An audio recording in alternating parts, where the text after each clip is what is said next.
সবার মতোই আমি রাত্রে ঘুমাতে পারছি না। লিখিত দিব এবং এটা একটা চুক্তির মতো হবে।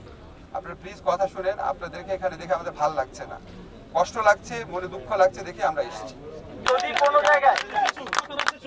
কোনো জায়গায় কোনো কাজে অবহেলা হয়, আপনাদের প্রতিনিধিরা যেটা করতে বলবে আমাদেরকে, যদি কাউকে সরানোর প্রয়োজন পড়ে, আমি টেলিভিশন অন করে রাখছি, যেখানেই লাইভ দেখাচ্ছে আমি দেখছিলাম।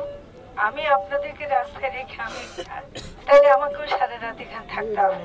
আপনারা একটু আমাদের অনুরোধ শুনেন, আপনারা যান, ভিতরে যান। আমরা কালকে যে কথা দিচ্ছি আমরা আমাদের কথা রাখবো।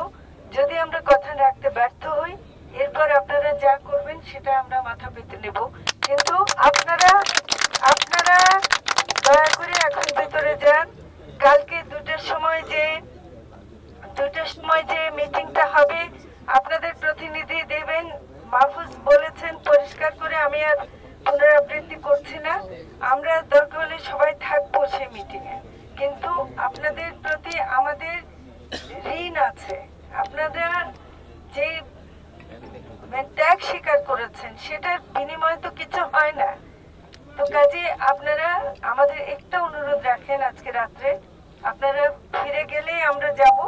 আপনারা আসেন, আমরা একসাথে ঢুকি। আপনারা যদি আমরা করি, আমরা কালকে এটা সমাধান নিশ্চয় একটা কিছু হবে। আপনারা অসন্তুষ্ট হবেন না।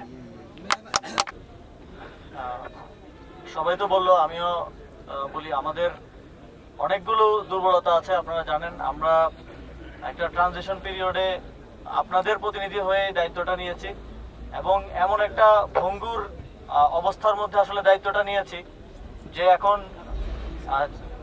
আমরা চারিদিকে শুধু সমস্যা আর সমস্যা। তবে আপনাদেরটাই সবসময় আমাদের প্রায়োরিটি। আপনারা দেখেছেন শহীদদের জন্য ইতিমধ্যে ঘোষণা হয়েছে এবং সেগুলোর বাস্তবায়ন দৃশ্যমান আছে, কিন্তু আপনাদের জন্য, আহতদের জন্য আমরা বিশেষ কিছু করতে পারিনি। বারবার যতবারই ক্যাবিনেট মিটিং হয়, প্রতি বৃহস্পতিবার ক্যাবিনেট মিটিং হয়, আমাদের অন্যতম একটা এজেন্ডা থাকে এটা। আমলাতান্ত্রিক জটিলতা থেকে শুরু করে বিভিন্ন ধরনের হসপিটালগুলোতে সিন্ডিকেট থেকে শুরু করে বিভিন্ন ধরনের অব্যবস্থাপনা যেগুলো দীর্ঘদিন ধরে চলে আসতেছিল, সেটার জন্য চিকিৎসার অনেক ধরনের সমস্যা হয়েছে আপনাদের। এগুলো আমরা সব সময় দেখছি এবং আজকেও আমি টাঙ্গাইলে ছিলাম, টাঙ্গাইলে যাচ্ছিলাম যখন আপনারা শুরু করেছিলেন, তখন থেকে আমি আর মাহফুজ ভাই আমরা দুজন টাঙ্গাইলে একটা মাওলানা ভাসানীর একটা প্রোগ্রামে গিয়েছিলাম। তো তখন থেকে আমরা ফলো আপ করছি এবং টাঙ্গাইল থেকে আমাদের হয়তো আজকে ফেরার প্ল্যান ছিল না, কিন্তু আপনারা যখন আমাদের সাথে দেখা করতে চাইলেন, নাম সহ বললেন, তখন আর থাকতে পারলাম না। তখন আমি আর মাহফুজ ভাই টাঙ্গাইল থেকে এসেছি। আপনারা দয়া করে আমাদেরকে ওই পরিবেশটা করে দেন, আমরা যাতে বসে একটা রূপরেখা আগামীকালকেই ঘোষণা করতে পারি এবং সেটা বাস্তবায়নটা ডিসেম্বরের মধ্যে করতে পারি। এবং বাস্তবায়নটা আমরা করবো না, বাস্তবায়নটা আপনাদের মধ্য থেকে,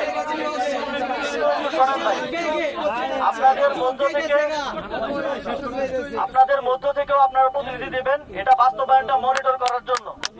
আপনাদের প্রতিনিধিরা মনিটর করবে।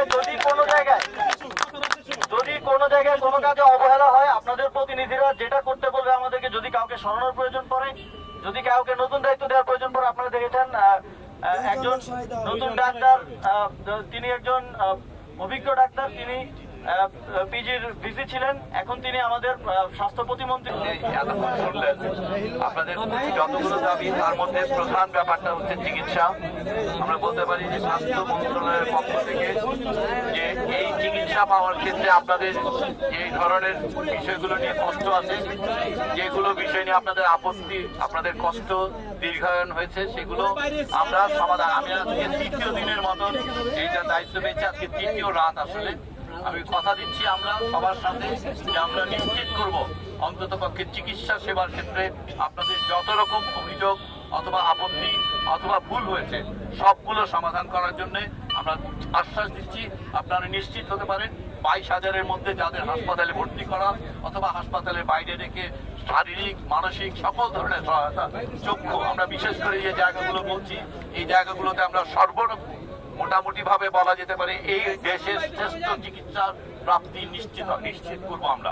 কারণ এটা আমাদের এই সরকার, এটা আপনাদের অভ্যুত্থান, আপনাদের ত্যাগের ফসল। আমরা প্রতিশ্রুতি দিচ্ছি আপনাদের সর্বোচ্চ চিকিৎসা প্রাপ্তি নিশ্চিত করব এবং পুনর্বাসনের বিষয়ে যারা সংশ্লিষ্ট মন্ত্রণালয় তারা তাদের দায়িত্ব পালন করবে। আমরা এর ঘাটতি হলে আপনাদের এর কোন রকম ব্যত্যয় ঘটলে আমরা আপনাদের সকল আপত্তি অভিযোগ সংগ্রহের ব্যবস্থা রাখবো এবং আমি দায়িত্ব নিয়ে বলছি যে প্রতিটি অভিযোগকে আমরা অ্যাড্রেস করব এবং আপনারা যদি তাতে সন্তুষ্ট না হন আমরা সেই দায়িত্বে থাকবো না। আমি নিশ্চিত করছি এই কথা। এখানে আমি বলি একটা জিনিস, আমরা যদি একদম টেকনিক্যাল ব্যাপারটা হচ্ছে গুলির বিষয়টা, এটা একটা নতুন ধরনের সমস্যা বাংলাদেশের। এই গুলিগুলো সবগুলো অপসারণ করার বিজ্ঞানসম্মত সুপারিশ নেই। অনেক ক্ষেত্রে এগুলো যখন শুধুমাত্র লক্ষণ করে, মানে এটা অপসারণের যা ঝুঁকি, এটা রেখে দেওয়ার ঝুঁকি তার চেয়ে কম। সেই কারণে একদম সুনির্দিষ্টভাবে আপনারা জেনেছেন ইতিমধ্যে 4টি দেশ থেকে শুধুমাত্র এই বিষয়ে বিশেষজ্ঞরা দেশে ঘুরে গেছেন, তাদের একজনও না, তারা আমাদের যে চিকিৎসা প্রাপ্তি, যেটা আমাদের যে চিকিৎসা সুপারিশটা ছিল সেটার সঙ্গে ডিসএগ্রি করেননি। কিন্তু আমরা বলছি যে অবশ্যই এটা একটা লম্বা প্রক্রিয়া, মানে যেটা দীর্ঘমেয়াদী চিকিৎসা প্রক্রিয়া। আপনাদের কারো প্রায় 100 বুলেট 100 পিলেটস আছে শরীরে, 40টা 25টা পিলেটস, এগুলো প্রত্যেকটা আসলে সরানোটার বিজ্ঞানসম্মত সুপারিশ নেই। কিন্তু আমরা নিশ্চিত করছি আপনারা চাইলে পরে মানে অন্যদের সঙ্গে যাচাই বাছাই করে দেখতে পারেন যে আপনাদের এই বুলেট বা পিলেট অপসারণ অথবা চোখে যে জায়গায় ভেতরে থেকে যাওয়া পিলেট অপসারণ সম্পর্কে আন্তর্জাতিক কোন সুপারিশের বাইরে আমাদের স্বাস্থ্য ব্যবস্থা থেকে আপনাদেরকে আমরা কোনোভাবে বঞ্চিত করব না, এটা একদম নিশ্চিত করতেছি আমরা। আপনারা অবশ্যই এটা নিশ্চিত থাকতে পারেন, যদি কোনো ধরনের সুপারিশ থাকে চিকিৎসার, সেই চিকিৎসা সুবিধা থেকে আপনাদেরকে বঞ্চিত করা হবে না। সেটা ইভেন যদি সেটা বাংলাদেশে পাওয়া নাও যায়। কিন্তু আমরা এখন পর্যন্ত জেনেছি আপনাদের যতজন আহত তার কয়েকজন ছাড়া বাকি সব ক্ষেত্রে আমাদের স্বাস্থ্য চিকিৎসা সেবা দেওয়ার সামর্থ্য আছে। যে ভুল ত্রুটি সেগুলো একটা ব্যবস্থাপনাগত ত্রুটি, আমরা সেগুলোর জন্য ক্ষমা প্রার্থী।